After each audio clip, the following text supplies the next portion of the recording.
দীঘার সৈকতে দিলীপ ঘোষকে দেখে সেলফি তুললেন পর্যটকেরা। ওল্ড দীঘা, দীঘা মোহনা মাছের বাজারও ঘুরে দেখলেন তিনি।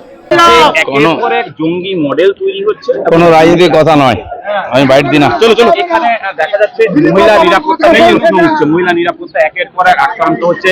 পুলিশ তদন্ত করার আগে বলছে পারিবারিক বিবাদ। দাদা, মহিলাদের বলছে পারিবারিক বিবাদ নেই, পুলিশ বলার আগে তদন্তের আগে মুখ্যমন্ত্রী। মজার ব্যাপার দেখুন, যারা বলছিলেন যে মব লিঞ্চিং হচ্ছে, গণপ্রহারে মৃত্যু হচ্ছে সারা দেশে, আমাদের সরকার তার জন্য আইন করেছে। 1 তারিখ থেকে সে আইন লাগু হয়ে গেছে। গণপ্রহার হলে যে দোষী সাব্যস্ত হবে তার মৃত্যুদণ্ড হবে। আজকে টিএমসির লোকেরা সব জায়গায় গণপ্রহার করছে, সমাজ বিরোধীরা তাদের ফাঁসি হওয়ার ভয়ে এখন সে আইনের বিরোধিতা করছে টিএমসি, এবং তাদের চামচা উকিলগুলোকে কোর্টে দিয়ে হরতাল করাচ্ছে। এ সমস্ত সমাজ বিরোধী, আইন বিরোধী, পার্টিটাও তাই, তার লোকেরাও তাই।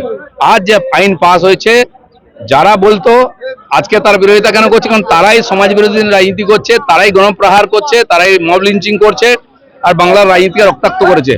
এই আইন সবার গলায় ফাঁস দেবে। গণপিটুনি পাড়ায় পাড়ায় হচ্ছে।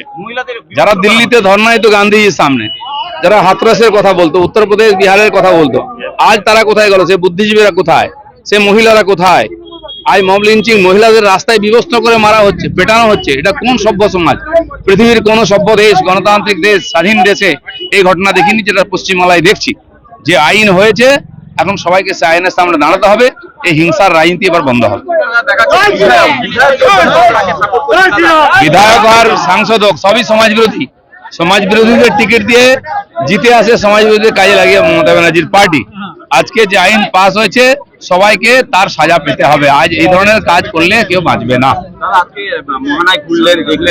আমি কালকে রাত্রে দীঘায় এসেছিলাম, রাত্রে ছিলাম, তো সকালবেলা এলাম, একটু মোহনাতে এলাম, সি বিচে। এখানে যে মাছের যে হোলসেল মার্কেট আছে, সেখানে এসেছিলাম। যারা মাছ বিক্রি করেন, যারা কেনেন, যারা মাছ ধরেন, এরকম এখানে হাজার হাজার লোক সকালে আসেন, রোজ রাত থেকে শুরু হয়।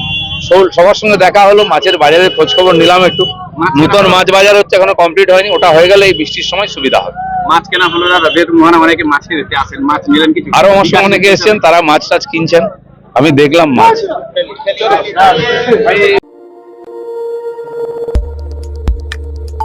আমাদের সাথে থাকুন এবং দেখতে থাকুন নিউজ প্রাইম টাইমস, আপনাদের সাথে, আপনাদের পাশে।